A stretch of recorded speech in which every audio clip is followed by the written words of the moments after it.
Hello po, good morning. Welcome po sa aming YouTube channel na Saturday Vlogs dito sa Australia. So kami po yung Filipino couple na nag-migrate galing Singapore dito sa Australia.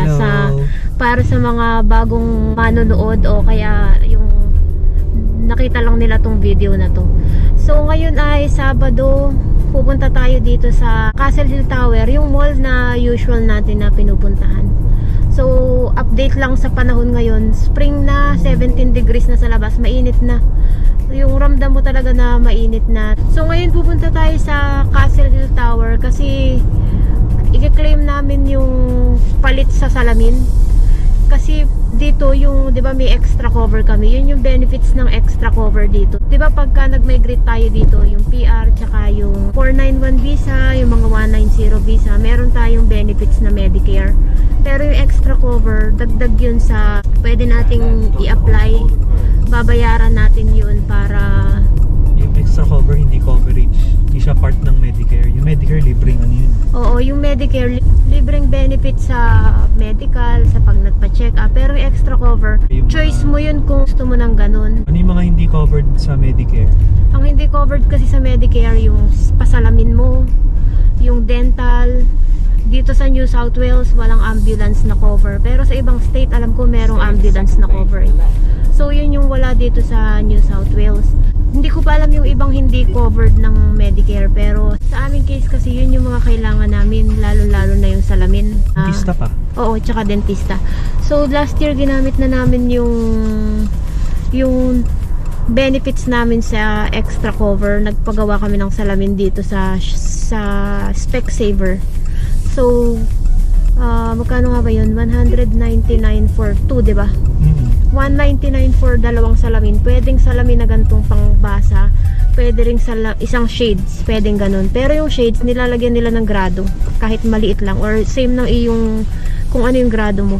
Pero kung kunwari gusto mong padagdagan ng, yung katulad ng sa akin na may transition, yung umiitim pag nasa araw, yung may anti-glare, yung pagka nagko-computer ka, napifilter niya yung kung ano man, hindi ko maalala kung ano yung napifilter niya. May mga dagdag bayad yun. Pero yung kung basic lang na grado salamin, 199 for dalawang shades na. So ngayon, pupunta kami dun kasi yung isang shades namin nasira. Natanggal yung parang silver dito. Tapos ang nangyayari, bumubuka yung salamin. So hindi mo na magamit. So last week yun, no? Last week na Sunday, pumunta kami dito sa Castle Hill Tower na branch ng Specsavers para ipagawa. Palalagyan lang ng silver. Pero ang nangyari, parang nag-discontinue na daw yung model ng salamin na yun. So ang nangyari, parang kukuha ka ng bago, 'di ba? Pinapalitan ng bago. Papalitan na ng bago, as in bago ulit. Same na grado yung ilalagay. Basta ang pipiliin mong frame ay same price nung luma mong frame. Tapos isusurrender mo yung sirang salamin mo. So ngayon iko-kolekta namin after parang Wednesday nag-message na sila, Parang mga after 3 days or parang 4 days nag-message sila na ready na raw for collection yung salamin. So ganun lang, walang binayaran, pinalitan ng bago yung salamin kasi nga nasira. So every year pwede kang magpalit ng salamin kung gusto mo kasi nga cover siya ng extra cover. Same sa dentista, every 6 months or 1 year pwede kang magpa-consult sa dentista mo. Tapos yun nga, pinaka-importante yung ambulance. Mas maganda na hindi mo siya magamit, pero kumbaga sa peace of mind mo rin na meron kang ganong naka-ready, diba? Kumbaga, kung sakali. Emergency. Oo. So yan, nandito na tayo sa Castle Hill Towers. Castle Towers. Ang una nating i-claim ay yung salamin nga. Tapos tingnan natin kung magustuhan namin mag-ikot dito or pupunta kami sa Macquarie Shopping Center at doon kami mag-iikot. So mamaya ulit hanap muna kami ng car park. So yung mga salamin, 240, ay ito iba, mahal Ito ito. mga pagbabae ito. Oo. Pagbabae. Tara. So ito yung mga promo nila. Pakita mo ito. Ano? Yan. Just one pair. Oo. Sa stante na yan. Oo. Pero may ganito. Ito talaga yung pinaka-save nila. Oo. Dalawang pair, $199. $200. Tapos ito yung value ng... Pero ito kahit na ano alam ko. Oo, basta ito yung presyo ng salamin. So Ito kahit na ano kunin mo, basta dalawa. 199. Ito naman 149 lang daw. Iba-iba. Ito pang kids yata to eh. May meron nga 89 no, isang piraso 89. No. Oo. So yan, ganyan.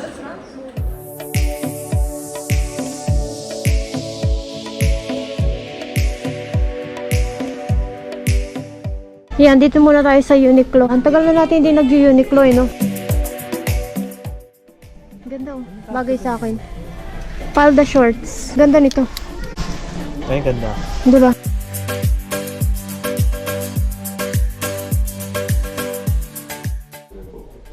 $13 na lang. Kasi nga ano na eh. Kasi tag-init na eh. Tsaka heat tech to. Ito, $19.90 na lang. Ito, $9 na lang. Ang dami. Daming damit. At ang kulay lahat. Oh, ito na rooted. Shorts. Ito nga, ang dami. Ito, pamasko na na ano. Pamasko yan, di ba? Kasi summer dito eh. Oo nga, yung Pasko kasi dito summer eh. $20 terno. Ayun na pala yung mga pang Christmas na mga terno eh. Christmas na yung decor dito.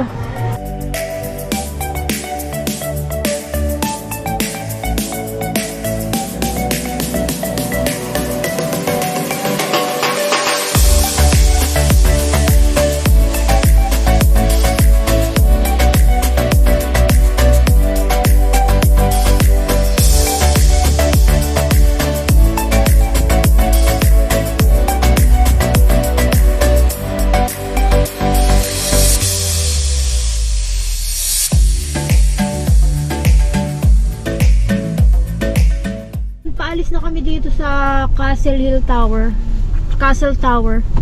Punta naman kami ngayon sa Macquarie Shopping Center. Sobrang daming tao, hindi ako masyado nakapag-video. Pagkakuha ng salamin, sinukat lang, tapos in-adjust kung yung mahigpit ba or ano. Tapos yun wala kaming binayaran na kahit ano. Tapos after noon, nag-ikot lang kami sa Uniqlo, sa Target, Kmart, Meijer, yung usual namin na ginagalaan. Kaso hindi ako masyado makapag-video kasi napakadaming tao talaga, no? Siguro yung mall na to lagi talagang madaming tao. So ngayon punta naman kami sa Macquarie Shopping Center. Doon kami magla-lunch at saka ikot at saka grocery. So samahan nyo pa din kami hanggang Macquarie Shopping Center. Salamat. Wow, yan na ba yung bago mong shades? Oo. So yan na yung bagong salamin. Maganda oh. Libre lang. Libre palit. Libre palit. Parang nasira lang ng kapiraso yung silver dito na ano, yung lumuwang yung salamin. Balak lang sana namin ipa-repair. Tapos kasi baka ako pasok pa sa warranty ba. Tapos yun pala, palit bago, ganda. 'Di ba? Yun nga lang i-surrender mo yung luma pero okay lang, at least bago ulit na wala kang ginastos. Kasi pwede ka rin magpalit ng grado siguro, pero hindi naman nag-a-adjust ng yung grado natin sa mata ng 1 year, di ba? Kumbaga yung sa akin, matagal ko na itong mapapalitan ulit. Pagka nag-iba na talaga yung grado. Okay pa naman. Wala pa nga 1 year di ba? So yun lang, pupunta na kami sa Macquarie Shopping Center. Samahan nyo kami ulit na mag-ikot doon at saka mag-lunch at grocery. So mamaya ulit. Plus mga Lucas Papay. Oo nga, ayan. Magkano yan? 550 isa, no? Ayan talaga effective sa pagtanggal ng mga kunwari na sa lamig. Na windburn ka, ganyan. Effective siya. Gamit ng mga artista yan. Nandito tayo sa Big W. Tingnan natin yung mga paninda nila. Pumili kami nitong Tetarik dun sa food court. Kalasa siya nung sa Singapore. No? Sarap, di ba?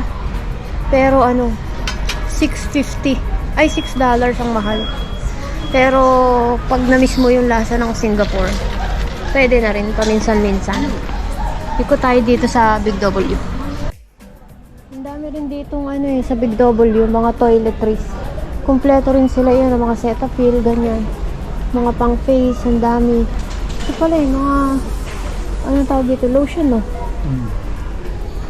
Ang dami, mga anti-itch lotion, very dry skin lotion. Sa Pilipinas. Bio oil, $18 dito.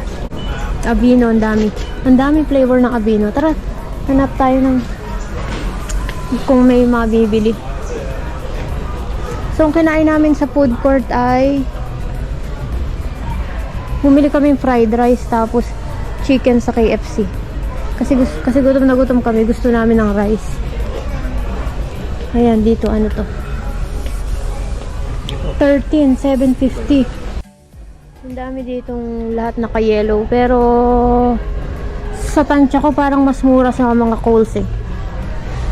Sa pagkakaalala ko lang. Pero ito tinan mo, $3 lang. Shampoo, conditioner. Ang ganda naman ito oh. $5. Parang mabango yung bata pag ganyan yung suot. Diba? Mas mura sa Kmart naman ito. Magkano? $20. Ah, mas mura sa Kmart. Ito naman mga friends. Lego rin. Ito ang dami. Jurassic Park. Meron din palang Jurassic Park. Ito, 13. Mura na to. Ay, di ba? Batek to. Diba? No, kala mo naman kilala eh, no?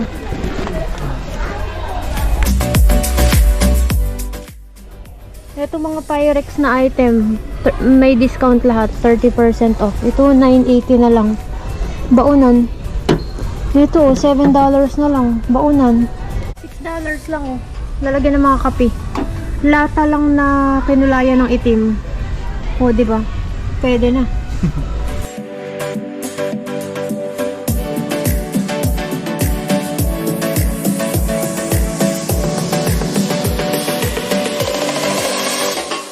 Ito naman, Bestless. Ngayon lang kami papasok dito sa Bestless sa Macquarie Shopping Center.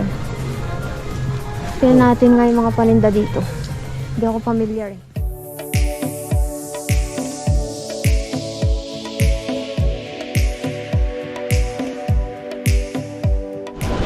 Ayan, huling stop na natin dito sa gulay at prutas. Ang palaya, parang ang pait nito ah. Parang ang pait. $4 per kilo.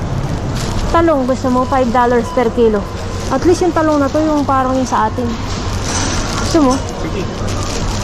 Ang dami nga lang. Ilang kilo kaya yan? Hindi ko alam. Akin natin lang ito. Meron? Ah, sige. Ito, 245. Ito, hindi ko kilala kung ano to. Avocado, 345. Gusto mo avocado? Ito, mangga. Mukhang ang asim nun. May guava pala dito. $15 per kilo. Ito ang palaya. Ang palaya, gusto mo? Ang dami. Tatlong. Wala bang per piraso lang? Merong patatas. Patatas, $3. Kalabasa. Kailangan natin ito, kalabasa. Sa'yo tayo sa ba? Hindi. Pili tayong kalabasa. Pinakamali. Oo nga eh. Hinahanap ako ng pinakamaliit kasi isang lutuan lang naman. Magluluto tayo ng pinakbet. Ito na lang.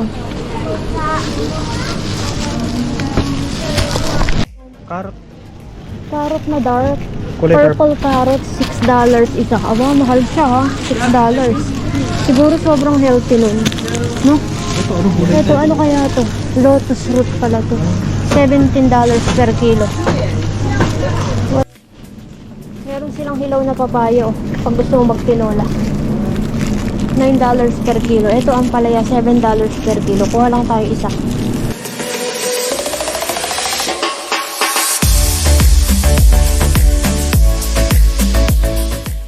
Ito, gusto mo? Parang gusto ko. Sige, kuha kayo sa. Melon seedless. Ito ba yun? Melon? Oo. O watermelon to? $3.50 isa. Kuha tayo isa. Wala na. Kompleto naman tayo eh. Ipagawa tayo. Oo.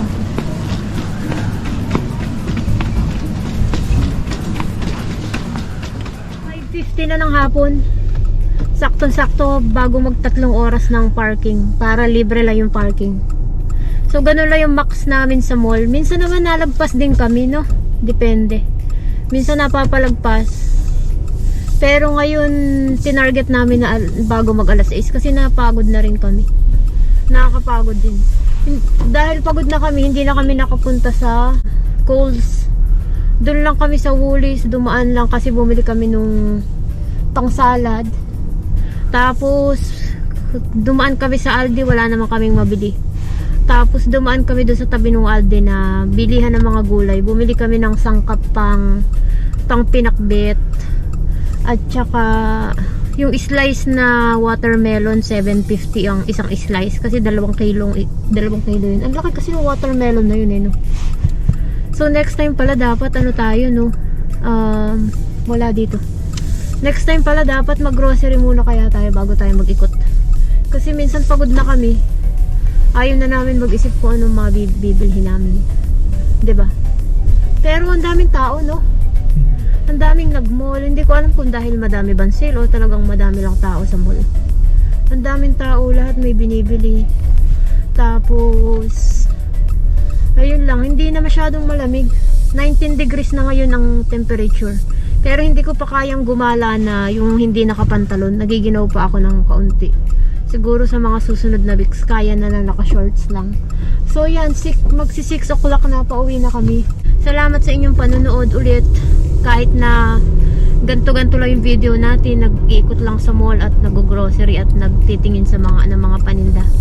Sana ay nag-enjoy kayo sa video namin. Kung meron kayong mga suggestion na mga pwede namin i-content, please comment lang po at gagawin namin kung kaya namin gawin. So maraming salamat sa inyong panonood. Mag-ingat kayo palagi. Stay safe and God bless.